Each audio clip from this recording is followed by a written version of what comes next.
സഹോദരിമാർ, പ്രത്യേകിച്ച് KMIC-യുടെ റേഡിയോ ശ്രോതാക്കളായ സുഹൃത്തുക്കൾ, അല്ലാഹു തആല നമ്മുടെ ജീവിതത്തിലും വിചാരത്തിലും വികാരത്തിലും കേൾവിയിലും സംസാരത്തിലും അനക്കത്തിലും അടക്കത്തിലും എല്ലാ മേഖലകളിലും അല്ലാഹു തആല ബർക്കത്ത് നൽകുമാറാവട്ടെ. ഉപകാരമുള്ളത് പറയുവാനും കേൾക്കുവാനും പഠിക്കുവാനും പ്രചരിപ്പിക്കുവാനും പഠിപ്പിക്കുവാനും അല്ലാഹു തൗഫീഖിനെ പ്രദാനം ചെയ്യുമാറാവട്ടെ. പ്രിയപ്പെട്ട സഹോദര സഹോദരിമാരെ, വളരെ വ്യക്തമായി സാധാരണക്കാരൊക്കെയും അറിയേണ്ടതും പലപ്പോഴും ഇത്തരം കാര്യങ്ങൾ വ്യക്തമായി പറഞ്ഞ് മനസ്സിലാക്കി കൊടുക്കുന്ന ക്ലാസുകളുടെ പോരായ്മകൾ പലപ്പോഴും നമ്മുടെ ഇബാദത്തുകളെ ബാധിച്ചുകൊണ്ടിരിക്കുകയാണ്. കാരണം ഇന്ന് പലവരും പല ജാതി രോഗങ്ങളും പ്രയാസങ്ങളും ഉള്ളവരാണ്. എന്ത് രോഗമായാലും എന്ത് പ്രയാസങ്ങളായാലും നിസ്കാരത്തിന്റെ കാര്യത്തിൽ യാതൊരു അളവുമില്ല. ഏത് വിഷമഘട്ടത്തിലും നിസ്കാരത്തിന് ഒഴിവില്ല എന്ന് നമുക്കെല്ലാവർക്കും അറിയാം. നോമ്പ് അല്ലെങ്കിൽ അതുപോലത്തെ മറ്റു പല ഇബാദത്തുകളും ചില ഇളവുകൾ അതിലുണ്ടാവാം. ശാരീരികമായി ഒരാൾക്ക് ഇതേ നോമ്പ് നോക്കാൻ പറ്റാത്തൊരു സാഹചര്യത്തിലേക്ക് എത്തിയാൽ നോമ്പിന് പകരം ഫിദിയ കൊടുത്ത് തൽക്കാലം അവനിക്ക് രക്ഷപ്പെടാം. ഹജ്ജിന് സ്വന്തക്ക് പോകാൻ വയ്യെങ്കിൽ പകരം മറ്റൊരാളെ പറഞ്ഞേക്കാം. ഇങ്ങനൊക്കെയുമാവാം. പക്ഷെ നിസ്കാരം ഒരിക്കലും അത് നടക്കുകയില്ല. ഇനി നോമ്പ് ഒരാൾക്ക് ഖളാ ഉണ്ടെങ്കിൽ മരിച്ചതിന് ശേഷം കുടുംബമിത്രാദികൾ അത് നോറ്റ് വീട്ടിയാലും മരിച്ചവൻ അവനൊരു തെറ്റു ചെയ്തു കൽപ്പിച്ചു കൂട്ടി ഖളാ ആക്കിയതാണെങ്കിൽ അവൻ തെറ്റുകാരൻ തന്നെയാണ്. എങ്കിലും അതിനൊരു പരിഹാരമുണ്ട്. ഹജ്ജ് നിർബന്ധമായിട്ട് ഒരാൾ ഹജ്ജ് ചെയ്യാതെ മരിച്ചാൽ അവന്റെ കുടുംബമിത്രാദികൾ ചെയ്യുമ്പോൾ ഒരു പരിധി വരെ അതിന് പരിഹാരമാകും. നിസ്കാരം അങ്ങനെയല്ല എന്ന് നമുക്കറിയാം. ഒരാൾ കുറെ നിസ്കാരങ്ങൾ ഖളാ ആക്കി മരിച്ചുപോയി. ഇനി അവന്റെ കുടുംബമിത്രാദികൾ എല്ലാരും പാടെ കൂടി അതൊന്ന് ഖളാ വീട്ടാൻ തീരുമാനിച്ചാൽ പറ്റുമെന്നൊക്കെ ഒറ്റപ്പെട്ട കൗലുകൾ ഉണ്ടെങ്കിലും ഭൂരിപക്ഷം പണ്ഡിതന്മാരും അത് ശരിയാവുകയില്ല, സഹിയാകുകയില്ല എന്ന പക്ഷത്താണ്. അപ്പൊ അതുകൊണ്ട് എന്റെ പ്രിയപ്പെട്ട സാധാരണക്കാരെല്ലാവരും വളരെ വ്യക്തമായി അറിയേണ്ട ഇത്തരം മസാലകൾ പലപ്പോഴും നമുക്ക് കേൾക്കുന്ന സമയത്തല്ല ഇതൊന്നും ആവശ്യമായി വരുന്നത്. വേറെ ഏതെങ്കിലും സമയത്തായിരിക്കും നമുക്കിത് ആവശ്യമായി വരുന്നത്. അതുകൊണ്ട് വളരെ വ്യക്തമായി മനസ്സിലാക്കണമെന്നും ചില കാര്യങ്ങൾ വ്യക്തമായി പറയാൻ ലജ്ജയുള്ളത് താൽക്കാലികമായി ഞാൻ സൂചിപ്പിച്ചു പോകും. അത് തിരിയാത്തവരുണ്ടെങ്കിൽ പറ്റാവുന്ന ഉസ്താദന്മാരോട് ചോദിച്ചിട്ടോ അതല്ലെങ്കിൽ അതിന് പറ്റാവുന്ന ഒരു വേദി, ഒരു അവസരം നിങ്ങൾ അത്തരം സന്ദർഭങ്ങളിൽ ഉണ്ടാക്കണം എന്ന് മാത്രം ഞാൻ പറയും. കാരണം പലതും വ്യക്തമായി പറഞ്ഞില്ലെങ്കിൽ ആളുകൾക്ക് അത് സംശയമാണ്. ഞാനൊരു അനുഭവം പറയാം. വിഷയത്തിലേക്ക് കടക്കുന്നതിന് മുമ്പ് നമ്മുടെ ക്ലാസ് റൂമിൽ സ്ഥിരം ക്ലാസ് കേൾക്കുന്ന ഒരു 3 ഫാമിലികൾ ഒരിക്കൽ വ്യത്യസ്തമായ സമയത്തായി വിളിക്കുകയുണ്ടായി. ആ സ്ത്രീകൾക്കുള്ള വിഷയം അവർക്കെന്തോ ഗർഭാശയ സംബന്ധമായ കാരണത്താൽ ഒരു ഓപ്പറേഷൻ ചെയ്യേണ്ടി വന്നു 3 പേർക്കും. അപ്പൊ അവര് വിളിച്ചൊരു സന്തോഷം രേഖപ്പെടുത്തിയതും അവരൊരു സംശയം കേൾക്കാനുമാണ് വിളിച്ചത്. ഞാൻ അതുകൂടി നിങ്ങളെ ഉണർത്തുന്നത്, ഇത് കേൾക്കുമ്പോ ഒരാൾക്കല്ലെങ്കിൽ മറ്റൊരാൾക്ക് ഉപകരിക്കും എന്ന നിലക്ക് ഞാൻ നിങ്ങളെ ചില അനുഭവങ്ങൾ നിങ്ങളുടെ മുമ്പിൽ ഞാൻ പങ്കുവെക്കുകയാണ്. ഈ ക്ലാസ്സിനോട് നിങ്ങൾ കൂടുതൽ ശ്രോതാക്കളായിത്തീരാൻ വേണ്ടി. അപ്പൊ അവര് ആ ഫാമിലികളൊക്കെ പറഞ്ഞതെന്താണെന്നറിയാം. അവര് അഥവാ ഈ ഗർഭാശയ സംബന്ധമായി എന്തോ ഒരു എന്തോ പ്രശ്നം കാണും, അല്ല എന്തോ ഒരാൾക്ക് എന്തോ ഒരു മുയയുടെ പ്രശ്നമാണ്, ഒരാൾക്ക് എന്തോ ഗർഭപാത്രം പുറത്തേക്ക് തല്ലി വരിക. അപ്പൊ അങ്ങനെ സംബന്ധമായുള്ള ഓപ്പറേഷനാണ്. ഈ ഓപ്പറേഷൻ ചെയ്ത് കഴിഞ്ഞപ്പോൾ അവർക്ക് ഒരു 2-3 ദിവസം ട്യൂബ് ഇട്ട് മൂത്രം പോവാം. അവര് വിളിച്ചു പറഞ്ഞു. അവര് കോഴിക്കോട് ഏതോ ഒരു ഹോസ്പിറ്റലിലാണ് അത് ചെയ്തത്. ഒരു വിഭാഗം വളരെ 2 കൂട്ടരുവാരെ ഒന്നോ ചെയ്ത വിവരിക്കുമ്പോ, ഉസ്താദെ ഞങ്ങളൊക്കെ ഒരു KMICയുടെ ശ്രോതാക്കളായതുകൊണ്ട് ഞങ്ങളൊക്കെ നിസ്കരിക്കുന്നുണ്ട് ഈ സമയത്ത്, ഇല്ലെങ്കിൽ ഞങ്ങളാരും നിസ്കരിക്കൂല എന്നാണ്. നല്ലൊരു വാക്കാണ്. എന്റെ ശബ്ദം കേൾക്കില്ല. ആ ഫാമിലികൾ പറഞ്ഞ നല്ലൊരു വാക്കാണ്. അതായത് ഞങ്ങൾ KMICയുടെ ശ്രോതാക്കളായതുകൊണ്ട് ഞങ്ങൾ നിസ്കരിക്കണം, ഇല്ലെങ്കിൽ ഞങ്ങളാരും നിസ്കരിക്കൂല.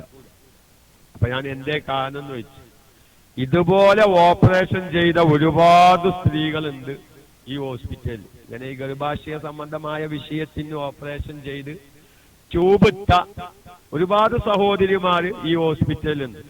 അവരാരും നിസ്കരിക്കുന്നില്ല എന്നാണ്. അപ്പൊ ഞങ്ങൾ അവരോട് ചോദിച്ചു, എന്താ നിങ്ങൾ നിസ്കരിക്കാത്തത്? അപ്പൊ അവരൊക്കെ പറഞ്ഞ കാരണം എന്താ, ഞങ്ങളിപ്പോ ഈ ട്യൂബിട്ട് ഈ മൂത്രം എങ്ങനെ പോയിക്കൊണ്ടിരിക്കല്ലേ, ഞങ്ങൾ എങ്ങനെ നിസ്കരിക്കുക? നോക്കി നിങ്ങൾ, അത് ഒരാളും 2 ആളും 3 ആളൊന്നുമല്ല. ഞങ്ങളിങ്ങനെ ഈ ട്യൂബിട്ട് കിടക്കല്ലേ, മൂത്രം എങ്ങനെ പോയിക്കൊണ്ടിരിക്കല്ലേ, ഞങ്ങൾ എങ്ങനെ നിസ്കരിക്കുക? പക്ഷെ ഞങ്ങൾ KMICയുടെ ശ്രോതാക്കളായതുകൊണ്ട് മൂത്രത്തിന് ട്യൂബ് ഇട്ടാലും അവരും നിസ്കരിക്കണം. ആ നിസ്കരിക്കുന്നതിന് ചില നിയമവശങ്ങളുണ്ട്. ആ വശങ്ങൾ സ്വീകരിച്ചു നിസ്കരിക്കണം എന്ന് ഞങ്ങൾ KMICന് പഠിച്ചു. പക്ഷെ ഞങ്ങൾക്ക് അതിൽ ഒരു ഫാമിലി അവർക്കൊരു ചെറിയ സംശയം തീർക്കാനും കൂടി ഉണ്ട് ഉസ്താദേ എന്നാ. നോക്കി നിങ്ങൾ, വല്ലാതെ ഇഷ്ടപ്പെട്ടു. ഞാൻ ചില കാര്യങ്ങൾ പറയുമ്പോ ചിലപ്പോ നമ്മുടെ നല്ല പ്രഗത്ഭന്മാരാവുന്ന കാര്യങ്ങളൊക്കെ മനസ്സിലാക്കിയ ചില ശ്രോതാക്കൾ പറയാം, അതൊക്കെ അത്രത്തോളം പറയേണ്ട ആവശ്യമുണ്ടോ, അതൊക്കെ അത്രത്തോളം പറയേണ്ട ആവശ്യമുണ്ടോന്ന് പലവർക്കും തോന്നാറുണ്ട്. പക്ഷെ എനിക്കത് തോന്നാറില്ല. കാരണം നമ്മൾ ഒരു കാര്യം ഒന്ന് മറക്കുകയോ അല്ലെങ്കിൽ അത് പറയേണ്ട ആവശ്യമില്ല എന്ന് മനസ്സിലാക്കി പറയാതിരിക്കുകയോ ചെയ്താൽ സാധാരണക്കാരനാ ഇഷ്കാലം അവിടെ തീരുന്നില്ല. അപ്പൊ അതിലൊരു വിഭാഗം ഒരു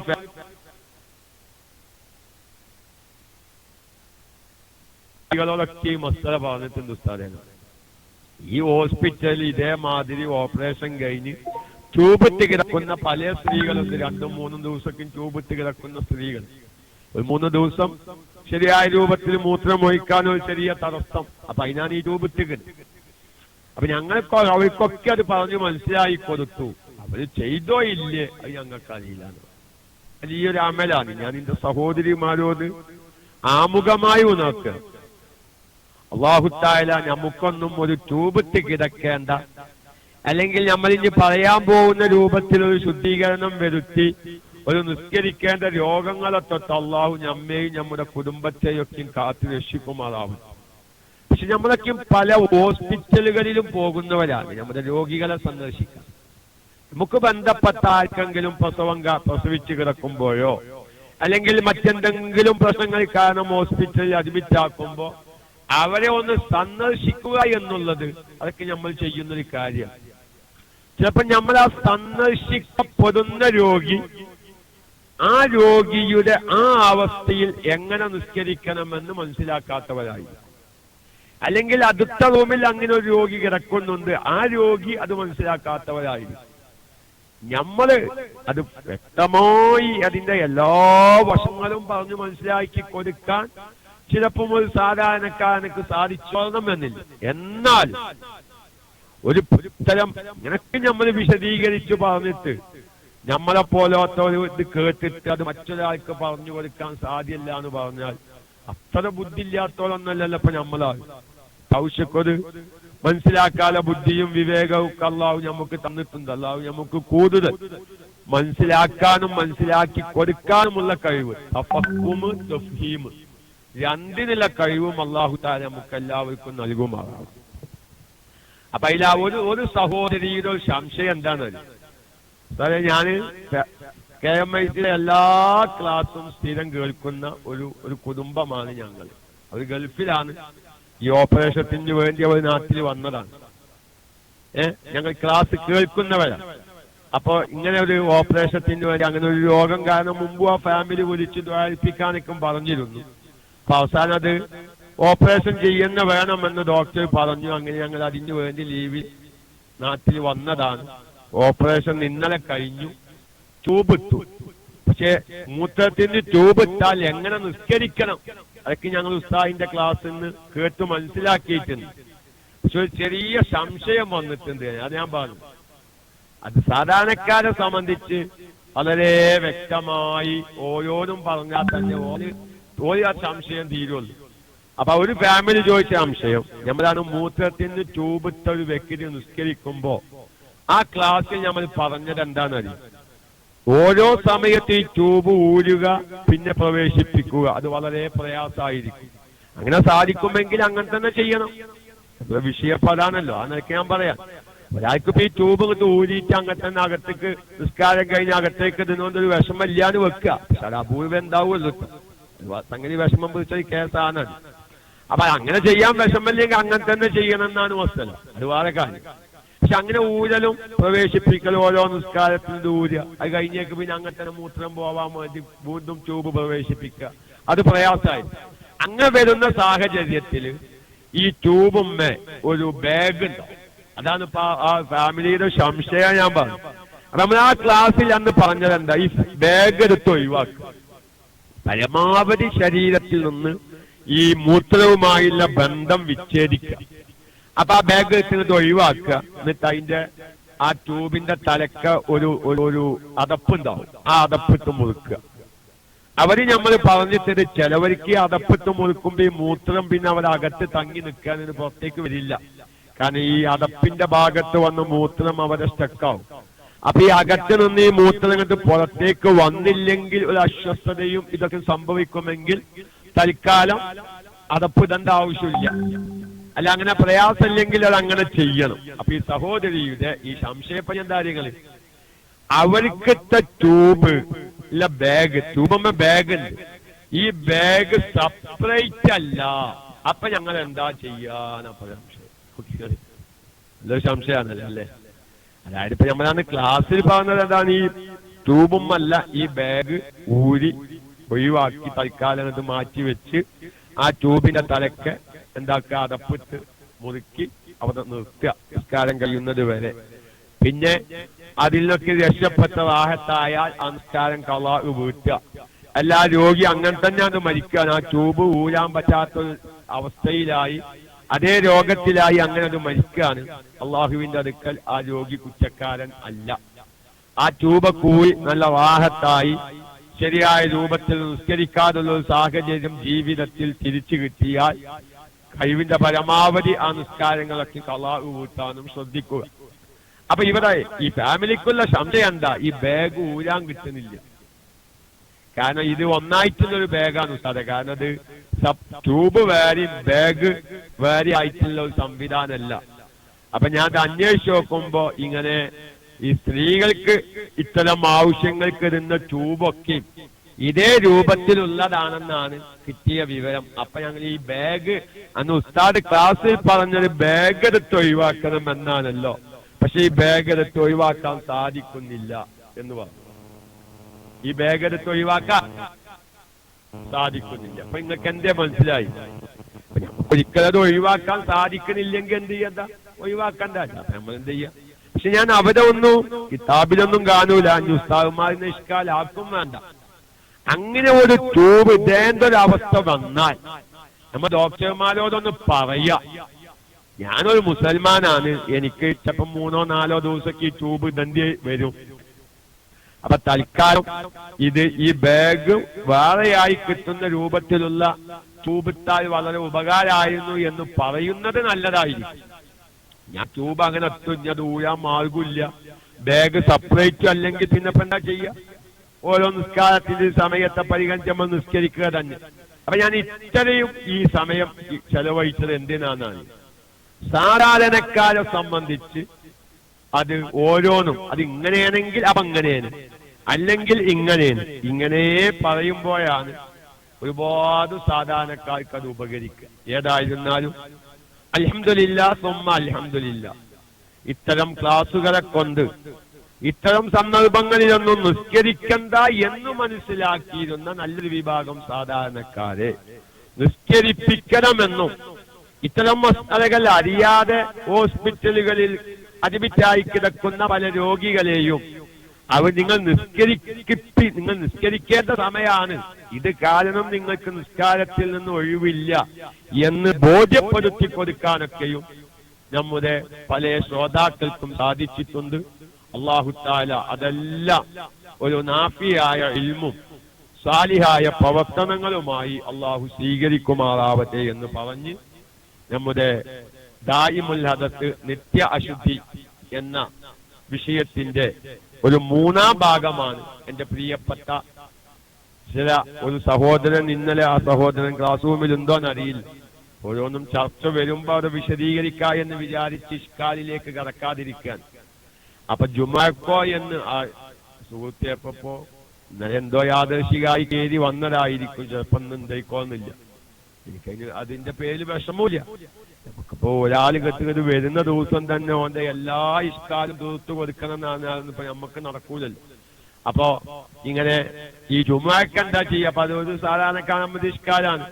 കാരണം ജുമാക്ക് നമ്മൾ ഓലുണ്ടാക്കി പോയാല് കുറെ സമയം നമ്മൾ കാത്തിരിക്കേണ്ടി വരും, ഈ ഹുത്തുബയ്ക്കും കഴിയുവാൻ.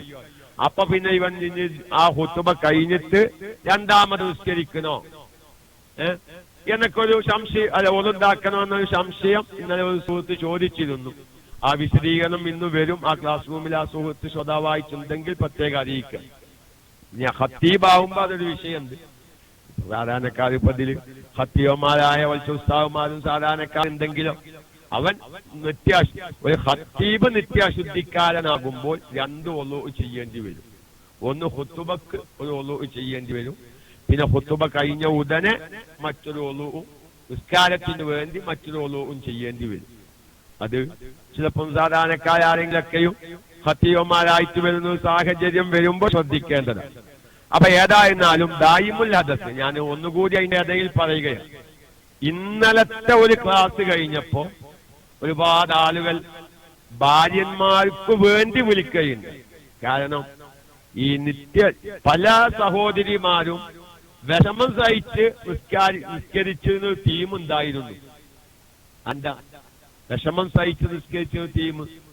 കാരണം ഈ നിത്യാശുദ്ധി എന്ന് പറഞ്ഞാൽ എന്താണെന്ന് അറിയാത്തതിന്റെ പേര്. നിത്യാശുദ്ധി എന്ന് പറഞ്ഞാല് കുറച്ച് സമയം കുറച്ച് രക്തം വരലോ മൂത്രമൊച്ചലോ വായു പോവലോ എന്നല്ല നമ്മൾ പറഞ്ഞല്ലോ. ചുരുങ്ങിയ രൂപത്തിൽ ഒളു ചെയ്യാനും നിസ്കരിക്കാനും ആ നിസ്കാരത്തിന്റെ സമയം തീരുന്നതിന് മുമ്പ് സമയം ലഭിക്കാത്തവർ എന്ന് പറഞ്ഞപ്പോ അത് ഇന്നലെ നമ്മളൊരു ഇസ്തിഹാലത്തിന്റെ ഒരു ഉദാഹരണ സഹിതം നമ്മളത് വിശദീകരിച്ചപ്പോ ഒരുപാട് സഹോദരിമാർക്ക് അത് സന്തോഷമായി. എന്താ കാരണം ചിലപ്പോ നിസ്കാരത്തിന്റെ സമയമാകുമ്പോ 5 10 മിനിറ്റും രക്തം പുറപ്പെടാത്ത ഒരുപാട് അവസ്ഥകളുണ്ട്. അപ്പൊ ആ സമയത്ത് സാധാരണ ഒളുണ്ടാക്കി നിസ്കരിക്കുമ്പോൾ അത് നിസ്കരിച്ചാൽ മതി, അല്ലാതെ വെറുതെ ഇത് കെട്ടിപ്പൂട്ടി അതങ്ങളായി നിസ്കരിക്കേണ്ട ആവശ്യമില്ല എന്ന് പല സഹോദരിമാർക്കും ഇന്നലത്തെ ക്ലാസ് കൊണ്ട് ബോധ്യപ്പെട്ടിട്ടുണ്ട്. ഇത് ഞാനിങ്ങനെ ഇടയ്ക്ക് ഉണർത്തുമ്പോ നിങ്ങൾക്ക് വിഷമം ഉണ്ടാവും. യാദർശികമായി 2 ഭാഗം ക്ലാസ് കേൾക്കാത്ത ഒരു പുതിയ ശ്രോതാവ് കഷ്ടകാലത്തിന് ഇന്ന് ക്ലാസ് റൂമിൽ ഉണ്ടെങ്കിൽ, അല്ലെങ്കിൽ ഈ ഒരു ക്ലിപ്പ് ഇന്ന് 3-ാം ഭാഗം മാത്രം ഒരു ക്ലിപ്പ് കേൾക്കുന്ന ഒരു വ്യക്തിയാണെങ്കിൽ ആ വ്യക്തിക്ക് അങ്ങനെയാണെങ്കിൽ മുമ്പത്തെ ക്ലാസ് കൂടി കേൾക്കണം എന്നൊരു തോന്നൽ ഉണ്ടാവാൻ വേണ്ടിയിട്ടാണ് ഇടയിൽ കാര്യം ഞാൻ ഇതൊന്ന് വെച്ചു കൊടുത്തത്. ഓരോ പോയിന്റാണ്. നമ്മളൊരു വിഷയം പൂർണ്ണമായും മനസ്സിലാക്കാൻ സ്ഥിരം വരാത്ത ആളുകൾ ഉണ്ടെങ്കിൽ അവരെ കൂടി ഒരു പരിഗണിച്ചത്. അപ്പൊ പല സഹോദരിമാരും പല സഹോദരന്മാരും ഞാൻ നേരത്തെ പറഞ്ഞ മുമ്പ് പറഞ്ഞ മാതിരി മൂത്രം ഒഴിച്ചു കഴിഞ്ഞാൽ ഒരു 10-15 മിനിറ്റ് ഒരു മൂത്രം വെച്ചുന്നൊരു അസുഖം, അത് 15-20 മിനിറ്റ് കഴിഞ്ഞാൽ അത് നിന്നാലും നിന്നിട്ടാണ് നിസ്കരിക്കേണ്ടതെന്നറിയാതെ ജമാഅത്ത് പോകുന്നൊക്കെ വിചാരിച്ചങ്ങാതി അതങ്ങളായി എന്തൊക്കെ ചെയ്യതെന്ന് വിളിച്ച് അന്വേഷിക്കുന്ന പലവരുണ്ടായിരുന്നു. അപ്പൊ അങ്ങനത്തെ സന്ദർഭങ്ങൾ നിസ്കരിക്കാനുള്ള സമയം കുറച്ചു കഴിഞ്ഞാൽ കിട്ടുമെങ്കിൽ ആ സമയം കാത്തിരിക്കണം എന്നുള്ളത് വളരെ ഉദാഹരണ സഹിതം ഇന്നത്തെ ക്ലാസ്സിൽ വിശദീകരിച്ചിട്ടുണ്ട്. അപ്പോ അങ്ങനെ കിട്ടാത്തവരാണെന്ന് പറഞ്ഞു, അവരാണ് ദായിമുൽ ഹദസ് എന്ന് നമ്മൾ പറഞ്ഞു. ആ ദായിമുൽ ഹദസിന്റെ ഒളു അത് ഒന്ന് എല്ലാവരും ശ്രദ്ധിക്കേണ്ട ഒരു പോയിന്റ്, ഈ നിത്യ അശുദ്ധിക്കാരന്റെ ഒളു സഹീഹാകുന്നത് അതൊരു വിഷമഘട്ടത്തിൽ സഹീഹാവുക. എല്ലാം ഒരു ഫിഖിഹിയായ മസ്അല വളരെ വ്യക്തമായി മനസ്സിലാക്കുക എന്ന നിലക്ക് നിങ്ങൾ ക്ഷമിച്ചിരുന്നത് കേൾക്കണം. 11:30 മണി വരെ തന്നെ ക്ലാസ് ഉണ്ടാവുമല്ലോ. അർജന്റായി പോവാനുള്ളവർ അത് കഴിഞ്ഞിട്ട് പോവാം, ബാക്കി നമുക്ക് 4 പറയും. ഞങ്ങൾ 3 ക്ലാസ് കൊണ്ട് അവസാനിപ്പിക്കാൻ തീരുമാനിച്ചതാണ്. പക്ഷെ ഇങ്ങനെ ഓരോരുത്തരും ഓരോ സംശയങ്ങൾ പിന്നെ അറിയിക്കുമ്പോ അതും കൂടി ഉൾക്കൊള്ളിച്ച് നമുക്ക് ക്ലാസ് മുന്നോട്ട് പോവാം എന്ന തീരുമാനത്തിൽ ക്ലാസിന്റെ എണ്ണം കൂടിയേക്കാം. അതുകൊണ്ട് ക്ലാസ് കേൾക്കുന്ന സഹോദരിമാര് ഒരു 11:30 മണി വരെ നിങ്ങൾ കാത്തിരിക്കണം. അത് കഴിഞ്ഞിട്ട് നിങ്ങൾക്ക് പോവാം. അതുകൊണ്ട് ഇത് എന്റെ ജീവിതത്തിൽ എപ്പോഴെങ്കിലും ഞാൻ ഒന്നുകൂടി രാവിലെ പറഞ്ഞ മാതിരി ഇത് ഇപ്പോഴെല്ലാം നിങ്ങൾക്ക് ആവശ്യമാവത്തോ. ഈ ഇസ്തിഹാദത്തുമായി ബന്ധപ്പെട്ട ഈ മസാലകളൊക്കെ ഉണ്ടല്ലോ, ഒരു 40-42 വയസ്സാവുമ്പോ നിങ്ങൾക്ക് ആവശ്യമാവും. ഇപ്പൊ ഒരു ഫാമിലി എന്നെ വിളിച്ചിട്ട് അതിന്റെ ഒരു വ്യക്തമായ മറുപടി കിട്ടാതെ ഞാൻ ഇങ്ങനെ അന്തം വിട്ട് നടക്കുകയാണ്. സത്യം പറഞ്ഞാൽ നല്ലൊരു അറിയപ്പെട്ട, കേരളത്തിൽ അറിയപ്പെട്ട ഒരു ആലിമിന്റെ കുടുംബത്തിൽ നിന്ന് ഒരു വ്യക്തി വിളിച്ചു, ഒരു ഫാമിലി വിളിച്ച് അവർക്ക് 29-30 ദിവസമായി രക്തം പുറപ്പെടാൻ തുടങ്ങിയിട്ട്. അപ്പൊ അതിന്റെ ഒരു ഇസ്ലാമിക നിയമം. അപ്പൊ ഞാൻ വയസ്സ് ചോദിച്ചപ്പോ 42 വയസ്സായി എന്നാ പറഞ്ഞത്. അപ്പൊ ക്ലാസ് കേൾക്കുന്നുണ്ടോ? 42 വയസ്സായി. ഇപ്പോഴാണ് ഇതിങ്ങനെ കാണാൻ തുടങ്ങിയത്. ഞാൻ നിങ്ങളെ വീണ്ടും ബോധ്യപ്പെടുത്തുകയാണ്. 30 വയസ്സായവർ, 20 വയസ്സായവർ, 25 വയസ്സായവരൊക്കെ ഉണ്ടാവും. അപ്പൊ അതുകൊണ്ട് 40, 42, 43 വയസ്സാവുമ്പോ സ്വാഭാവികമായും മെൻസസ് പീരിയഡ് തകിടം മറിയുമ്പോ ഇസ്തിഹാലത്തിന്റെ മസാല വളരെ ആവശ്യമായി വരും എന്ന് ഞാൻ സാന്ദർഭികമായി ഉണർത്തുകയാണ്. അപ്പൊ ഈ നിത്യ അശുദ്ധിക്കാരന്റെ ഒളു സഹീഹാകുന്നത് അതൊരു വിഷമഘട്ടത്തിലുള്ള സഹീഹാവലാണ്. എന്റെ കാരണം യഥാർത്ഥത്തിൽ ഒളുഇന്റെ ഒരു ശർത്ത് എന്താണെന്ന് അറിയും. അദമുൽ മുനാഫി എന്ന് പറഞ്ഞ ഒരു ശർത്തുണ്ട്. തിരിയില്ല, സാധാരണക്കാർക്ക് തിരിപ്പിച്ചത്. അതിന്റെ അറബിയിൽ അതിന് പറയാ ഒളുഇന്റെ ശർത്തുകളിൽ അദമുൽ മുനാഫി. സാധാരണ നമ്മൾ മദ്രസത്തെ കിതാബിലും പുസ്തകത്തിലും നോക്കിയാൽ ഉണ്ടാവൂലോ. സാധാരണ പറഞ്ഞ മദ്രസയിൽ ഇപ്പൊ ഒളുഇന്റെ ശർത്ത് എത്താന്നാ പറയാ 5 അല്ലേ. 1 വെള്ളം തഹൂറായിരിക്കുക, പിന്നെ 2 കഴുകപ്പെടുന്ന അവയവങ്ങളിൽ വെള്ളം ചേരലിനെ തടസ്സപ്പെടുത്തുന്ന വസ്തുക്കളില്ലാതിരിക്കുക, 3 കഴുകപ്പെടുന്ന അവയവങ്ങളിൽ വെള്ളം ഒലിപ്പിക്കുക, 4 അറിയില്ല. അത് നമ്മളൊരു പ്രകൃതിയ സംഗതി ഒലുവൊക്കെ നമ്മൾ ഉണ്ടാക്കുന്നുണ്ടാവും, നമ്മൾ നിസ്കരിക്കുന്നുണ്ടാവും. അത് നിക്കാത്തിന്റെ പാർലത്താന്ന് വെച്ചാൽ എണ്ണി പറയാൻ ചിലപ്പം പലോലെ കൊണ്ടും ആവൂല. അപ്പൊ ഏതോ ഇരിക്കട്ടെ, ഇങ്ങനെ പിന്നെ നിത്യാശുദ്ധിക്കാരനും സമയമായെന്ന് അറിയുക. ഇങ്ങനത്തെ ഒരു 5 ശർത്തക്കാരൻ സാധാരണ മദ്രസയിൽ പഠിപ്പിക്കാറുള്ളത്. പക്ഷെ ഫിഖിന്റെ ഗ്രന്ഥങ്ങളിലേക്ക്, വലിയ ഗ്രന്ഥങ്ങളിലേക്ക് കടക്കുമ്പോൾ ഒളുഇന് വേറെയും ചില ശർത്തുകളുണ്ട്. അതിൽ പെട്ട ഒരു ശർത്താണ് അദമുൽ മുനാഫി. അതായത് ഒളുഇനോട് എതിരായ കാര്യങ്ങൾ ഒളു ചെയ്യുന്ന സമയത്ത് ഉണ്ടാവാതിരിക്കണം. ഒളുഇനോട് എതിരായ കാര്യങ്ങൾ ഒളു ചെയ്യുന്ന സമയത്ത് ഉണ്ടാവാതിരിക്കണം. അത് ഒളു സഹിയാവാനുള്ള ഒരു ശർത്താണ്. എന്താപ്പോ ഞാനിങ്ങനെ ഒച്ചയും പുലിയും കൂട്ടുന്നുണ്ടെങ്കിൽ നിങ്ങളൊരു ഉസ്താദ് കിട്ടുന്നില്ലല്ലോ. ശബ്ദം കേൾക്കുന്നവരൊക്കെ രസിച്ചാൽ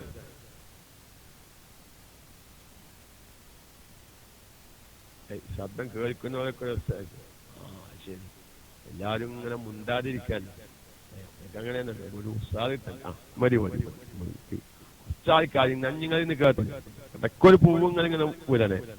അപ്പൊ നല്ല ശ്രദ്ധിക്കാം നിങ്ങൾ. എനിക്ക് ഞാൻ നിങ്ങൾക്ക് ഒരു സാധാരണക്കാർക്കാണ് എന്ന നിലക്കന്നെയാണ് ഞാൻ പറയുന്നത്. അതായത് ഒളൂഇനോട് എതിരായ കാര്യം ഇല്ലാതിരിക്കുക. ഒളൂഇനോട് എതിരായ കാര്യം എന്താ? ഹൈള്, നിഫാസ്, ഗുഹ്യസ്ഥാനം തോന്നുക, മൂത്രം പുറപ്പെടുക. അരമായിക്കന്നെ രണ്ടാലൊരു ദ്വാരത്തിലൂടെ, രണ്ടാലൊരു ദ്വാരം കൊണ്ട് ഉദ്ദേശിക്കുന്നത് മുന്തുവാരത്തിലൂടെയോ പിന്തുവാരത്തിലൂടെയോ രക്തം പുറപ്പെടുക. ഇതൊക്കെ ഒളൂഇനോട് എതിരായ കാര്യമല്ലേ? ഇപ്പൊ എന്താ ഇങ്ങനെ ഒളൂഇനോട് എതിരാകുക? ഒരു സ്ത്രീ ഒളുണ്ടാക്കിയിട്ട് എന്തായി? ആയില്ല രക്തം പുറപ്പെട്ടു, ആ ഒളുവാത്തിലായില്ല. അല്ലെങ്കിൽ ഒളുണ്ടാക്കിയ ശേഷം പ്രസവ രക്തം പുറപ്പെട്ടു, ആ ഒളുവാത്തിലായി. ഒളുണ്ടാക്കിയ ശേഷം ഗുഹ്യസ്ഥാനം പോയി തൊട്ട് ഒളുവാത്തിലാവും. അതേമായിക്കന്നെ ഒളുണ്ടാക്കിയ ശേഷം മൂത്രം പോയി ഒളുവാത്തിലായി. ഒളുണ്ടാക്കിയ ശേഷം മുന്തുവാരത്തിലൂടെയോ പിന്തുവാരത്തിലൂടെയോ രക്തം വന്നു ഒളുവാത്തിലായി. അപ്പൊ ഇതൊക്കെ ഇപ്പോൾ ഒളുണ്ടാക്കിയതിന്റെ ശേഷമാണ് ഈ കാര്യം സംഭവിക്കുന്നതെങ്കിൽ ആ ഒളുവാത്തിലായി, ആ ഒളു മുറിഞ്ഞു. ആ കാര്യം എപ്പോഴും ഉണ്ടാവാൻ പാടില്ല. ഒളുണ്ടാക്കിക്കൊണ്ടിരിക്കുമ്പോ ആ കാര്യങ്ങൾ ഉണ്ടാവാൻ പാടില്ല. അത് ഒളു സഹിയാവാന്നുള്ള ഒരു ശാസ്ത്രമാണ്. ക്ലാസ് കേൾക്കുന്ന ഉസ്താദുമാരുണ്ടെങ്കിൽ നല്ലോണം തഹ്ഖീഖാക്കേണ്ട ഒരു മസ്അലയാണ്. ഒളുണ്ടാക്കിയതിനു ശേഷമാണ് ഈ കാരണങ്ങൾ ഉണ്ടായതെങ്കിൽ ഒളു ബാത്തിലായി. അപ്പൊ ഒളുണ്ടാക്കുന്ന സമയത്തും ഈ കാരണങ്ങൾ ഉണ്ടാവാൻ പാടില്ല. അപ്പൊ ഹൈള് രക്തം പുറപ്പെടുന്ന ഒരു പെണ്ണാണ്, പുറപ്പെട്ടും കൊണ്ടിരിക്കുമ്പോ ഒളുണ്ടാക്കുക പാടില്ല. അല്ലെങ്കിൽ പ്രസവ രക്തം ഇങ്ങനെ പുറപ്പെട്ടും കൊണ്ടിരിക്കുന്ന ഒരു പെണ്ണാണ്, അപ്പൊ ഒളുണ്ടാക്കിയാൽ പറ്റൂല. അത് ഒളൂഇനോട് എതിരാവുന്ന കാര്യം ഒളുണ്ടാക്കുന്ന നേരത്തെ ഉണ്ടാവാൻ പാടില്ല. ഒളുണ്ടാക്കിയതിന്റെ ശേഷമാണ് പ്രസവ രക്തം പുറപ്പെടുന്നെങ്കിൽ ഒളു മുറിയും. അപ്പൊ ഒളുണ്ടാക്കിക്കൊണ്ടിരിക്കുമ്പോഴും പ്രസവ രക്തം പുറപ്പെടാൻ പാടില്ല. അപ്പൊ ആകത്തുക മസ്അല എന്തായി? പ്രസവ രക്തം പുറപ്പെടുന്ന ഒരു പെണ്ണ് ഒളു ചെയ്യാൻ പാടില്ല. അവിടെ മസ്അല എനിക്ക് മനസ്സിലാക്കണേ. അതിന് പ്രസവ ഹൈള് രക്തം പുറപ്പെടുന്ന ഒരു പെണ്ണും ഒളുണ്ടാക്കാൻ പാടില്ല. ഒരാളിങ്ങനെ മൂത്രം ഒഴിച്ചുകൊണ്ടിരിക്കുമ്പോൾ ഒളുണ്ടാക്കുക, അത് ശരിയാവൂല. അങ്ങനെ ഇപ്പൊ ഉദാഹരണം പറയാം നിങ്ങൾക്ക്. അതെങ്ങനെയാ മൊയ്ലിയ? ഞങ്ങൾക്കത് മനസ്സിലാക്കി തരാം. ഒരാൾ പുഴയിൽ നിന്ന് കുളിക്കാൻ, അങ്ങനെ ചില മനുഷ്യന്മാരുണ്ട്. ഈ കുളത്തിലും പുഴയിലൊക്കെ നിന്ന് കുളിക്കുമ്പോ എന്ത് ചെയ്യും? കാരണം ഒരു അര വരെ വള്ളേക്കാണ്, ആ വള്ളത്തിൽ അങ്ങനെ മൂത്രം ഒഴിച്ചിട്ടുണ്ടാവും കുളത്തിലൊക്കെ. അത് പാടില്ല. പുഴയിൽ പിന്നെ കുഴപ്പമില്ല, കാരണം അല്ലോ ഒഴുകുന്ന വള്ളമായിരിക്കും. ഈ കുളത്തിലൊന്നും ചെയ്യരുത്. ഈ കെട്ടി നിൽക്കുന്ന വെള്ളത്തിൽ മൂത്രമൊഴിക്കാൻ പാടില്ല. അപ്പൊ ഒരാളിങ്ങനെ കുലിക്കാണ്, ഓനങ്ങനെ മൂത്രമൊഴിക്കുന്നുണ്ട്, ഒലുണ്ടാക്കുന്നുണ്ട്. ഈ ഒലും സഹിയാവൂല. അതേമായിക്കന്നെ ഒരു കൈ മറ കൂടാതെ ഗുഹ്യസ്ഥാനത്തും അങ്ങനെ പൂച്ചിക്കാണ്. ഞങ്ങൾക്ക് മസ്അല തിരിയാനാണ്. മറ്റേ കൈയ്യറ്റ് ഇങ്ങനെ ഒലുണ്ടാക്കുക, ആ ഒലു സഹിയാവൂല. അപ്പൊ ഒലു സഹിയാവണമെങ്കിൽ എന്ത് വേണം? ഒലു സഹിയാവണമെങ്കിൽ ഒലുണ്ടാക്കുന്ന നേരത്ത് ഒളുഇനോടെതിരായ കാര്യങ്ങൾ സംഭവിക്കാൻ പാടില്ല. അതവിടെ ഒരു മസ്അലയാണ്. പക്ഷെ അവിടെ വേറൊരു കാര്യമുണ്ട്. നമ്മൾ അഥവാ ഹജ്ജിന്റെ ഇഹ്റാമിന്റെ നേരത്ത്, അല്ലെങ്കിൽ ഉംറക്ക് ഇഹ്റാം ചെയ്യുന്ന നേരത്ത്, അല്ലെങ്കിൽ സുന്നത്തായ മറ്റു കുലികൾ ആർക്ക് കുലിക്കാം? ഹൈലുകാരിയായ പെണ്ണിനും പ്രസവ രക്തം പുറപ്പെടുന്ന പെണ്ണിനും കുലിക്കൽ സുന്നത്താണ് എന്ന് നമ്മൾ മുമ്പ് ഒരു ക്ലാസ് ഈ വിഷയത്തിൽ എടുത്തിട്ടുണ്ട്. ആവശ്യമുള്ളവർ വ്യക്തമായി ആ ക്ലാസ് കേൾക്കേണ്ടതാണ്. പ്രസവ രക്തം പുറപ്പെടുന്ന പെണ്ണിനും ഹൈല് രക്തം പുറപ്പെടുന്ന പെണ്ണിനും ഒളു ചെയ്യാൻ പറ്റുമോ പറ്റില്ലേ എന്നൊരു ക്ലാസ് മുമ്പ് നടന്നിട്ടുണ്ട്. പക്ഷെ അവിടെ നമ്മൾ വ്യക്തമായി പറഞ്ഞിട്ടുണ്ട്, ഹൈലുകാരിയായ പെണ്ണും പ്രസവ രക്തം പുറപ്പെടുന്ന പെണ്ണും ഹജ്ജിന് ഇഹ്റാം ചെയ്യുകയാണ്, അല്ലെങ്കിൽ ഉംറക്ക് ഇഹ്റാം ചെയ്യുകയാണ്. ഹജ്ജിന് ഇഹ്റാം ചെയ്യുന്ന നേരത്തും ഉംറക്ക് ഇഹ്റാം ചെയ്യുന്ന നേരത്തും കുലിക്കൽ സുന്നത്താണ്. ആ കുലി ആൾക്കും സുന്നത്താണ്. ഈ ഹൈലുകാരിയായ പെണ്ണിനും പ്രസവ രക്തം പുറപ്പെടുന്ന പെണ്ണിനും ആ ഇഹ്റാമിന്റെ സുന്നത്ത് കുലി അത് സുന്നത്താണ്. ആ സുന്നത്ത് കുലി കുലിക്കുമ്പോ ഏത് സുന്നത്തായ കുലിയാണെങ്കിലും നിർബന്ധമായ കുലിയാണെങ്കിലും അതിന്റെ മുമ്പ് ഒളുണ്ടാക്കൽ സുന്നത്താണ്. ആ സുന്നത്തായ ഒളു ആർക്കും സുന്നത്താണ്. ഈ ഹൈല രക്തം പുറപ്പെടുന്ന പെണ്ണിനും ആ ഒളു ഇഹ്റാമിന്റെ മുമ്പ് കുലിയുടെ മുമ്പ് ഒളുണ്ടാക്കൽ സുന്നത്താണ്. അല്ലെങ്കിൽ ഹജ്ജിന്റെ ഒമ്പയുടെ ഇഹ്റാമിന്റെ മുമ്പുള്ള സുന്നത്ത് കുലിയുടെ മുമ്പ് ഒളുണ്ടാക്കൽ സുന്നത്താണ്. അത് ഈ കുലിയോട് താബിയായി അല്ലൂബി പോലത്തെ ഫിഖിന്റെ കിതാബ് നോക്കിയാൽ കാണാം. അത് എന്തിനോട് താബിയായിട്ട് പിൻപറ്റിയിട്ട് ഈ കുലിയോട് താബിയായിട്ട് അവരെ ഒളുണ്ടാക്കൽ സുന്നത്താണ്. ആ ഒളു സഹിയാവും. അല്ലാതെ ഒരു പ്രസവിച്ച് കിടക്കുന്ന പെണ്ണ് ഇങ്ങനെ ഒളുണ്ടാക്കി കിടക്കും, അത് പറ്റൂല. അയമായിക്കണ അയില രക്തം പുറപ്പെടുന്ന പെണ്ണ് ഒളു ചെയ്യുക, അത് പറ്റൂല. കാരണം അത് ഒളുവിനോട് എതിരാവാത്ത കാര്യങ്ങൾ ഉണ്ടാവാതിരിക്കൽ ഒളു സഹിയാവാനുള്ള ഷർത്താകുന്നു. അവിടെ ഒരു കാര്യം സാധാരണക്കാർക്ക് വേണ്ടിയിട്ടല്ല, 1 മിനിറ്റ്. ഞാൻ ഇത് മുമ്പ് ഒരു ക്ലാസ് എടുത്തപ്പോ 1-2 ഉസ്താദന്മാരിനെ ഇഷ്കാലാക്കി. ഉസ്താദെ, ഈ അദമുൽ ഹായില് എന്ന് അത് ഞാൻ സാധാരണക്കാർ 2 മിനിറ്റ് ക്ഷമിക്കട്ടോ. ഈ ക്ലാസ് വേറെ ഏതെങ്കിലും ഉസ്താദന്മാരിനി യാദർശികമായി കേൾക്കുകയാണെങ്കിൽ അവർക്ക് ഇഷ്കാലിന് വരുന്നവരുണ്ടെങ്കിൽ ആ ഇഷ്കാൽ ഞാൻ അവരത് തീർക്കാണ് ഇതിനിടയിൽ വെച്ച്.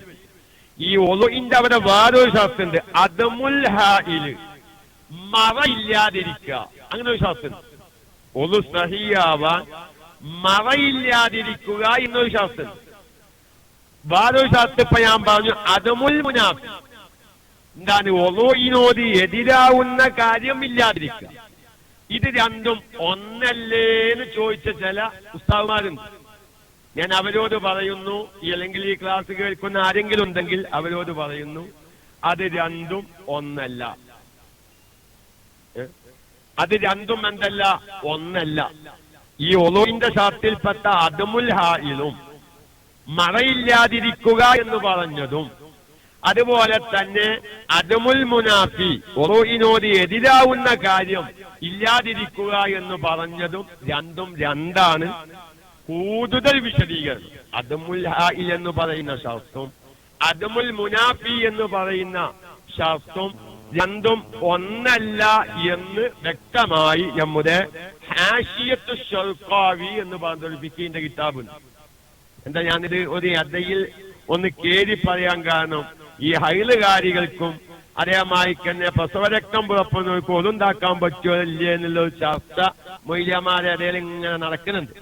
അപ്പൊ അതുകൊണ്ട് അദമുൽ ഹായിലും അദമുൽ മുനാഫി എന്ന് പറയുന്ന 2 ഷർത്ത്, അത് രണ്ടും വേറെയാണ്. അത് രണ്ടിന്റെയും ഇടയിൽ ഫർഖുണ്ട്. അദമുൽ ഹായിൽ വേറൊരു ഷർത്താണ്, അദമുൽ മുനാഫി മറ്റൊരു ഷർത്താണ്. അത് ഹാഷിയത്തു ശൗഖാവി എന്ന് പറയുന്ന ഫിഖിന്റെ കിതാബില് അതിന്റെ 1-ാം വാല്യം 65-ാമത്തെ പേജ് നോക്കിയാൽ ഇവ രണ്ടിന്റെയും ഇടയിലുള്ള ഫർക്ക് വ്യക്തമാക്കുന്നുണ്ട്. അത് സാധാരണക്കാർ തിരിഞ്ഞിലാച്ചിട്ട് നിങ്ങൾ തിരിയണ്ട, സാധാരണക്കാർക്ക് പോയി തിരിയേണ്ട ആവശ്യമില്ല.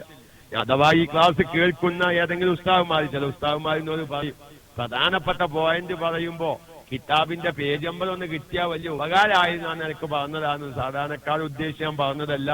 ഞാൻ എപ്പോഴും പറയാറുണ്ട് ക്ലാസ്സൊക്കെ കേൾക്കുന്ന ഉസ്താദുമാരോട്, അവിടെ നിങ്ങൾ ഈ മൊയ്ലിയമാരെ ഇടയിൽ ചർച്ച ചെയ്യേണ്ട വിഷയം നമ്മൾ സാധാരണക്കാരെ ഇടയിൽ പറയുമ്പോ ഓരോ ഇങ്ങനെ കാണുന്ന അർത്ഥം തിരി എന്താപ്പത് തിരിഞ്ഞില്ല. കാരണം ഈ അറബി വേർഡ് വന്നാല് മലയാള വേർഡ് അല്ല ഇംഗ്ലീഷ് വേർഡ് നമ്മുടെ സംസാരത്തിൽ എത്ര വന്നാലും സാധാരണക്കാർക്ക് വിഷയമല്ല, ഒരു കാർക്കും തിരി. നമ്മൾ ഒരു ദിവസം സംസാരിക്കുമ്പോ ഒരു സംസാരത്തിൽ എത്ര ഇംഗ്ലീഷ് വേർഡ് വരുന്നുണ്ട് അല്ലെ? പക്ഷെ നമുക്ക് തിരിയാത്ത പ്രശ്നമില്ല. അറബി വേർഡ് വരുമ്പോ പലപ്പോഴും നമുക്ക് അത് തിരിയാതെ പോകും. അപ്പൊ അതുകൊണ്ടാണ് ഞാൻ ആ ചർച്ചയിലേക്ക് വല്ലാതെ കിടക്കാത്തത്. ശൗഖാവി 1.6 1.65. മാഷാ അല്ലാഹ്, ഒരു ഉസ്താദാണെന്ന് തോന്നുന്നു. അല്ല, മൻഹജ് 123 ഒരു ഉസ്താദാണെന്ന് തോന്നുന്നു. ഹാഷിയത്തു ശൗഖാവി 1-ാം വാല്യം 65-ാമത്തെ പേജ്. പിന്നെ ഒരു കാര്യം കൂടി അത്തരം ഉസ്താദുമാരോട് പറയുന്നു, ഞാൻ പറയുന്ന പേജ് നമ്പർ എന്റെ കൈവശമുള്ള കിതാബിന്റെ തബർ പ്രകാരമാണ്. ചിലപ്പോ നിങ്ങൾ ഇനി നോക്കുന്ന കിതാബിന്റെ തബർ അതിന്റെ ആ പ്രിന്റ് എവിടെങ്കിലും പേജ് നമ്പർ ചിലപ്പം വ്യത്യാസം ഉണ്ടാവും. അതൊന്ന് ശ്രദ്ധിക്കുന്നത് നല്ലതാണ്. അത് സാധാരണക്കാർ ഒരു മിനിറ്റ് ശ്രദ്ധിക്കുക. ഉസ്താദാണെന്ന് മനസ്സിലായതുകൊണ്ട് ഞാൻ പറയാണ്. ഇപ്പൊ എന്റെ അടുക്കൽ ഒരു തൊഹിഫയുണ്ട്, നമ്മുടെ ഇബ്നു ഹജർ റഹ്മത്തുള്ളാഹി അലൈഹിയുടെ തൊഹിഫ. സാധാരണ മറ്റുള്ളവരെ കൈവശമുള്ള ഒരു തൊഹിഫയുണ്ട്, അതായത് ഷെർവാനി ഉള്ളില് ഒരു കോളം, എന്നിട്ട് അതിന്റെ മേലെ ഷെർവാനി, അതിന്റെ താഴെ ഇബ്നു ഖാസിം, സയ്യിദ്കൂര തൊയ്ഫ്, ഇങ്ങനെ ഒരു തബയുണ്ട് തൊയ്ഫക്ക്. പക്ഷെ എന്റെ അടുക്കലുള്ള തൊയ്ഫയുടെ തബ അങ്ങനെയല്ല. ഒന്നും കൂടി നോക്കാനുള്ള സൗകര്യം സുഖകരമായ നിലയ്ക്ക് ഞാൻ ആ തബ വാങ്ങിയതാണ്. നമ്മുടെ ജിദ്ദയിൽ നിന്ന് അൽഹംദുലില്ലാഹ് അല്ലാഹു തആല ദീർഘായുസ്സും കൊടുക്കട്ടെ. നമ്മുടെ ഇബ്രാഹിം 786 കൊഴുമന്ന എന്ന ഐഡിയയിലുള്ള ഇബ്രാഹിം ഉസ്താദിന്റെ വകയാണ് എനിക്ക് തൊയ്ഫ.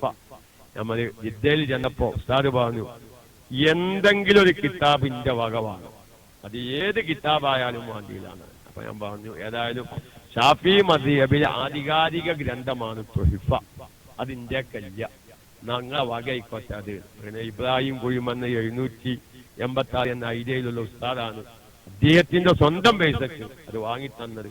അൽഹംദുലില്ലാഹ് നോക്കിയിട്ട് ഇപ്പൊ നമ്മൾ എത്രയോ മസലകൾ പറയുന്നു.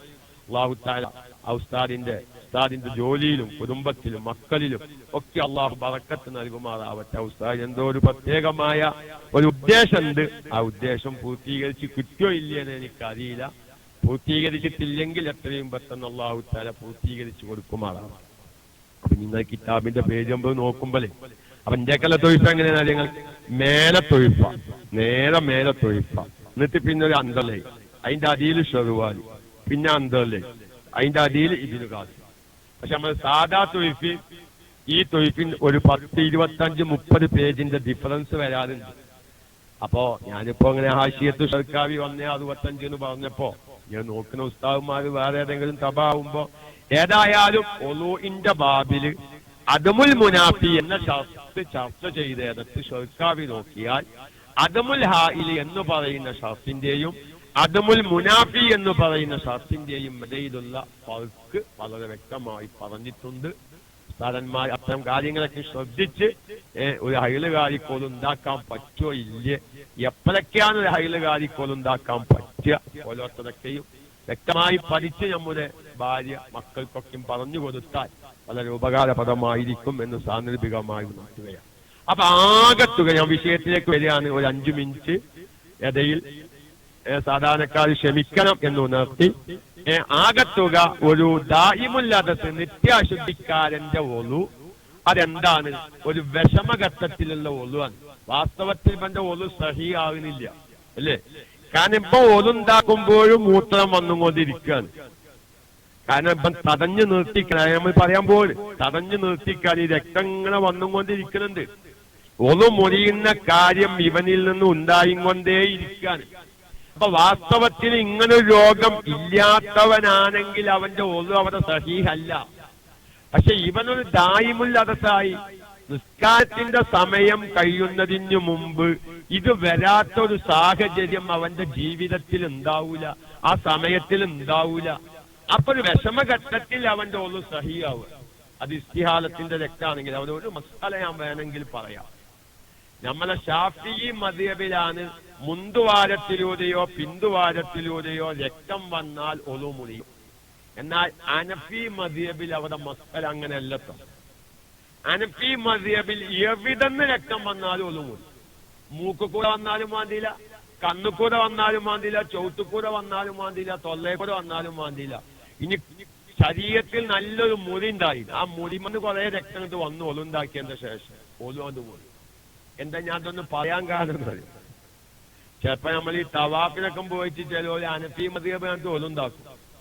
ചിലപ്പോ എവിടെങ്കിലൊക്കെ എന്താവും, എന്തെങ്കിലൊക്കെ കാരണവശാൽ പിന്നെ രക്തം വന്നു നിൽക്കുക.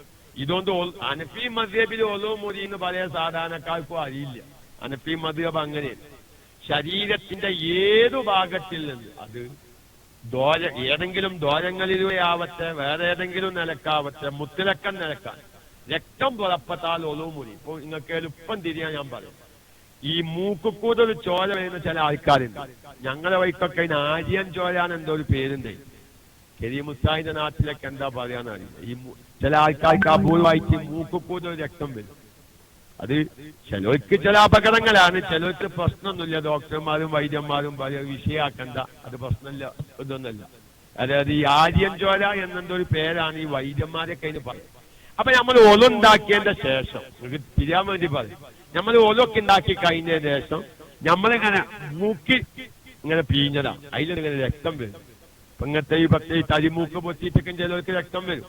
ചിലപ്പം എന്ത് ചെയ്യും, കൂർക്കം വലി അധികമായിട്ട് ചിലപ്പം ചത്തകൾ തിന്നാണ്ട് പുതിയാപ്പലാരെ ഭാര്യമാർ തച്ചിട്ടുണ്ടാവും.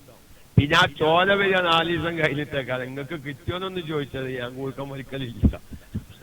ദേവചോല സലാമുസ്താർ പറഞ്ഞ മാതിരി ഈ കൂർക്കം വലി കൂടുന്ന പുതിയാപ്പലാർക്ക് ചിലപ്പം പെണ്ണുങ്ങളെയൊക്കെ ചട്ടം കൊണ്ട് മൂക്കിനെ അധികത്തിക്കുണ്ടാവും. ഈ തരിമൂക്കിന് കൂർക്കം വലിച്ച ഭാഗത്ത് പിന്നെ രക്തം വരെ 4 ദിവസം കഴിഞ്ഞിട്ടേക്കാൾ. അപ്പൊ നമ്മൾ ഒന്നുണ്ടാക്കി കഴിഞ്ഞതിന് ശേഷം അങ്ങനെ കുറച്ച് രക്തം വന്നു എന്ന് വെക്കുക. നമ്മളെ മദ്ഹബിൽ അത് ഒന്നും മുറിയില്ല. നമ്മുടെ മദ്ഹബിൽ രക്തം വരൽ കൊണ്ട് ഒന്നും മുറിയണമെങ്കിൽ ഏയ്ക്കൂര വരണം, മുന്തുവാരത്തുക്കുലയോ അത് രക്തം വന്നു എന്നൊക്കെയല്ല ഒന്നും മുറിഞ്ഞത്. അത് അയിൽക്കൂടെ വല്ലതും പുറപ്പെട്ടാൽ ഒന്നും മുറിയും എന്ന നിലക്ക് മുറിഞ്ഞത്. രക്തം വന്നതുകൊണ്ട് ഒന്നും മുറിഞ്ഞതല്ല പതി. പക്ഷെ ഹനഫി മദ്ഹബിൽ അങ്ങനെ ഇപ്പൊ നമ്മൾ ഒന്നുണ്ടാക്കിയതിന്റെ ശേഷം ഒരു മൂക്ക് കൂടെ എന്താ ഇത് കുറച്ച് രക്തം ഇത് വന്നു. ഹനഫി മദ്ഹബുകാരനാണെങ്കിൽ അവന്റെ ഒന്നും മുറിഞ്ഞു. അപ്പൊ അവരെങ്ങൾക്ക് ഒരു ഇഷ്കാലി ഞാൻ തീർത്തരാം. ഏതെങ്കിലും ക്ലാസ് മാറി പോകുന്നൊരു വേദാരി എനിക്കുണ്ട്. ഗൾഫേക്കൊക്കെ അത് ഉപകരിക്കുന്ന ഒരു മസലയാണ്. ഇപ്പൊ നമ്മളെ പള്ളിയിൽ ഇമാമ് നിൽക്കുന്ന ഒരു വ്യക്തി ഹനഫി മദ്ഹബുകാരനാണെന്ന് വെക്കുക. നമ്മൾ ജമാഅത്തായി നിസ്കരിക്കാൻ പോകുന്ന പള്ളിയിൽ ഒരു ഇമാമ് ഗൾഫിലൊക്കെ പൊതുവിൽ ഹനഫി മദ്ഹബുകാരായിരിക്കുമല്ലോ. അപ്പൊ ഒന്നുണ്ടാക്കിയതിന് ശേഷം ഓരോ മൂക്ക് കൂടെ രക്തം ഇങ്ങനെ വരും. പക്ഷേ എന്നാൽ അബൂദയ്യ ഉസ്താദ് ഇങ്ങനെ പറഞ്ഞു, ഹനഫി മദ്ഹബിൽ ഒന്നുണ്ടാക്കിയതിന് ശേഷം മൂക്ക് കൂടെ രക്തം വന്നാൽ ഒളു മുറിന്ന് പറഞ്ഞു. ഞാൻ ഈ ചങ്ങായിന്റെ മൂക്ക് കൂടെ രക്തം വരുന്നു, ഓനത് അങ്ങനെ പോയി നിസ്കരിക്കണ്, ഞാൻ ഇപ്പൊ എന്താ കാത്തത് എന്നൊരു ഇഷ്കാല് വരുന്നില്ല. നമുക്കൊരു കുഴപ്പമില്ല, ഓന്റെ പിന്നിൽ നമുക്ക് തുടർന്ന് നിസ്കരിക്കാം. ഓന്റെ പിന്നിൽ നമുക്ക് തുടർന്ന് നിസ്കരിക്കേണ്ട കാരണം ഓന്റെ മദ്ഹബിൽ ആ ഇമാമിന്റെ മദ്ഹബിൽ ഒളു മുറിഞ്ഞിക്കണെങ്കിലും നമ്മുടെ മദ്ഹബിൽ ഒളു മുറിഞ്ഞിട്ടില്ല. ചിലപ്പം നിങ്ങൾ നല്ല കാരണവശാലും നിങ്ങൾ ഏതെങ്കിലും പള്ളിയിൽ നിസ്കരിക്കാൻ പോകുമ്പോ ഹനഫി മദ്ഹബുകാരനായ ഇമാമാണ്, അയാൾ മൂക്കുകൂടെ രക്തം വന്നിട്ട് പിന്നെയും പോയി നിസ്കരിക്കണ്. പക്ഷെ അയാൾക്കിപ്പോ ഒളില്ലാത്ത ഇമാമല്ലേ. അപ്പൊ നിക്ക് അവന്റെ പിന്നിൽ തുടരാൻ പറ്റുമോന്നൊരു ധാരണ ഏതെങ്കിലും കാലത്ത് നിങ്ങൾ അങ്ങനെ ഒരു യാദർശികമായി കണ്ടുമുട്ടുകയാണെങ്കിൽ അന്ന് നിങ്ങൾക്ക് ഓർമ്മയാണ്, അൽഹംദുലില്ലാ ഞാൻ KMICയുടെ ശ്രോതാവായതുകൊണ്ട് എനിക്ക് ആ ഇഷ്കാലില്ല. കാരണം ഓന്റെ മദ്ഹബിൽ ഓന്റെ നിസ്കാരം ബാത്തിലാണെങ്കിലും ഷാഫി മദ്ഹബിൽ ഓൻ ഒളുള്ളാണ്. അപ്പോ നമ്മുടെ മദ്ഹബ് പ്രകാരം ഓന്റെ പിന്നിൽ തുടരാം. നമ്മുടെ മദ്ഹബ് പ്രകാരം ഓന്റെ നിസ്കാരം ബാത്തിലാവാൻ. ഓന്റെ മദ്ഹബ് പ്രകാരം നിസ്കാരം ബാത്തിലാണെങ്കിൽ തന്നെ നമുക്ക് തുടരുന്നതുകൊണ്ട് കുഴപ്പമില്ല. പക്ഷെ അവർ നല്ലതല്ല എന്നൊരു അഭിപ്രായം ഉണ്ട്. കാരണം ഓന്റെ മദ്ഹബിൽ നിസ്കാരം ബാത്തിലായിട്ട് ഓൻ പിന്നെയും തമാശക്ക് അങ്ങനെ നിസ്കരിക്കുമ്പോ നിസ്കാരം കൊണ്ട് കളിക്കുന്നവനല്ലേ, നിസ്കാരം കൊണ്ട് കളിക്കുന്നവന്റെ നിസ്കാരം ബാത്തിലാണെന്നല്ലേ നമ്മുടെ ഷാഫി മദ്ഹബ്. അപ്പൊ അവന്റെ പിന്നിൽ തുടരാൻ പാടില്ല എന്നൊരു കൗലൊക്കെ അവിടെ ഉണ്ട്. ഏതായാലും അങ്ങനെ യാദൃശ്യമായി ചിലപ്പോൾ സംഭവിച്ചേക്കാം. അപ്പൊ ഞാൻ ഈ മൂക്കുകൂടെ ദോരം വരിക എന്ന് പറഞ്ഞിട്ട് ആ വിഷയമൊന്നും നിർത്തിയത് മാത്രം. അപ്പോ ഇതെല്ലാം ഒരു നിർബന്ധിത സാഹചര്യത്തിലാണ് ഇവരുടെ ഒളു സഹിയാവുന്നത്. അപ്പൊ നിർബന്ധിത സാഹചര്യത്തിൽ ഒളു ചെയ്യുകയാണ് ഒരു നിത്യശുദ്ധിക്കാലം. അവിടെ ഒരുപാട് ശാസ്ത്ര പാലിക്കണം. തോന്നിയ മാതിരി ഞാൻ ചെയ്യാൻ പറ്റും. അതിൽ ഒന്നാമത്തെ ശാസ്ത്രം എല്ലാവരും ശ്രദ്ധിക്കണം. വളരെ ശരിക്കും ഞാൻ ഏകദേശം സാധാരണക്കാർക്ക് സംഭവിക്കാവുന്ന മേഖലയ്ക്ക് ഞാൻ പറഞ്ഞിട്ടുണ്ട്. ദുഹൂലുൽ വഖ്ത് ഒന്നാമത്തെ ശാസ്ത്രം സമയം പ്രവേശിക്കണം. എന്റെ സാധാരണക്കാർ നല്ലോണം ശ്രദ്ധിക്കേണ്ട ഒരു മസലയാണ്. ഈ സമയം പ്രവേശിക്കാന്ന് പറഞ്ഞാല് നമുക്ക് സംശയം വരാൻ പാടില്ല. സമയം ആയോ ഇല്ലേ എന്നതിൽ ഒരാൾക്ക് സംശയമാണ്. അവൻ ഈ നിത്യശുദ്ധിക്കാരൻ അവൻ ഒന്നുണ്ടാക്കിയാൽ സഹിയാവില്ല. ചിലപ്പം സമയത്തിൽ ആയിട്ടുണ്ടാവും, എന്നാലും സഹിയാവും. അത് നമ്മൾ വളരെയധികം ശ്രദ്ധിക്കുന്ന ഒരു മസലയാണ്. നിസ്കാരത്തിലൊരു ശാസ്ത്രമുണ്ട്. എന്താ ശാസ്ത്രം? സമയമായെന്ന് അറിയുക.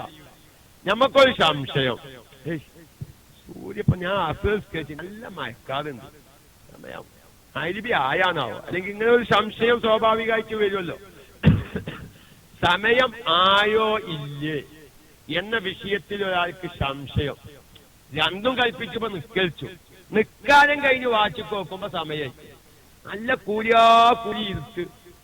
ഇതിപ്പോ സൂര്യൻ അസ്തമിച്ചതാണോ അതല്ല മയക്കാറ് കാരണം ഇരുട്ടായതാണോ എന്ന് ഇവർക്ക് സംശയം. ഇവനൊരു നിഗമനം വെച്ച് മയക്കാറ് കാരണമൊന്നുമല്ല, സൂര്യ അസ്തമിച്ചിക്കണ് മഗ്‌രിബിന്റെ നേരെ ഇരിക്കണ്. ഇതോ നിസ്കാരം കഴിഞ്ഞ് നോക്കുമ്പോ 7:15. നിസ്കാരം കഴിഞ്ഞ് നിസ്കാരം കഴിഞ്ഞ് വാച്ചിക്ക് നോക്കുമ്പോ സമയം 7:15 സമയം വയ്ക്കണേ അതിന്റെ അപ്പഴും വയ്ക്കണം. എന്നാലും അത് നിസ്കാരം പാത്തി മതയ്ക്കാൻ നിസ്കരിക്കണം. എന്താ കാരണം?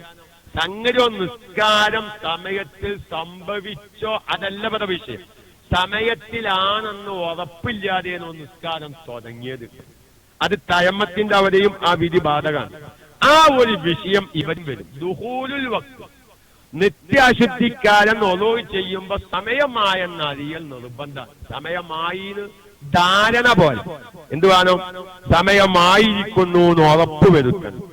ഫർള് നിസ്കാരത്താണെങ്കിൽ ഫർള് നിസ്കാരത്തിന്റെ സമയം വയ്ക്കണമെന്ന് ഉറപ്പ് വരുത്തണം. ഇനി സമയം നിശ്ചയിക്കപ്പെട്ട സുന്നത്ത് നിസ്കാരത്തിനാണ് ഒരു നിത്യാശുദ്ധിക്കാരൻ ഒളൂ ചെയ്യുന്നത് എന്ന് വെക്കുക. ഇപ്പൊ പെരുന്നാൾ നിസ്കാരം സമയം നിശ്ചയിക്കപ്പെട്ട നിസ്കാരമാണ്, എപ്പോഴെങ്കിലും നിസ്കരിക്കാൻ പറ്റും. ഇപ്പൊ സാധാരണ ഇപ്പൊ ളുഹ സമയം നിശ്ചയിക്കപ്പെട്ട നിസ്കാരം, വിത്തർ സമയം നിശ്ചയിക്കപ്പെട്ട നിസ്കാരമാണ്, പെരുന്നാൾ നിസ്കാരം അത് സമയം നിശ്ചയിക്കപ്പെട്ട നിസ്കാരം. അപ്പൊ സമയം നിശ്ചയിക്കപ്പെട്ട സുന്നത്ത് നിസ്കാരത്തിന് അതിന്റെ സമയാവും. അത് സെപ്പറേറ്റ് ഒന്നും ഉണ്ടാക്കുമ്പോൾ അവരൊരു ചെറിയ ഇഷ്കാര്യങ്ങൾ അവിടെ വെച്ച് തീർക്കണം. അത് ശേഷം ഞാൻ വരും. ഇത് ഈ നിത്യാശുദ്ധിക്കാരൻ ഒലുണ്ടാക്കിയാൽ ആ ഒലു കൊണ്ട് ഫർള് നിസ്കരിച്ചാൽ ഏതൊക്കെ സുന്നത്ത് നിസ്കരിക്കാൻ പറ്റുമോ ഇല്ലേ എന്നുള്ള ഒരു വിഷയം വരുമ്പോ സംശയങ്ങൾക്ക് തീരും. അപ്പൊ നമ്മൾ സുബഹി നിസ്കരിക്കാൻ വേണ്ടി ഒരു നിത്യാശുദ്ധിക്കാരൻ ഒലുണ്ടാക്കി. ആ സുബഹി നിസ്കാരം കഴിഞ്ഞ ഉടനെ എന്ത് നടക്കുകയാണ്? പെരുന്നാൾ നിസ്കാരം നടക്കുകയാണ്. ഇപ്പൊ പെരുന്നാൾ ദിവസമായി കൂട്ടിക്കോളി. എന്നാ സുബഹിക്ക് ഒലുണ്ടാക്കിയ ഒലു കൊണ്ട് ഇനി അവനിക്ക് പെരുന്നാൾ എന്ന സുന്നത്ത് നിസ്കരിക്കാൻ പറ്റുമോ ഇല്ലേ?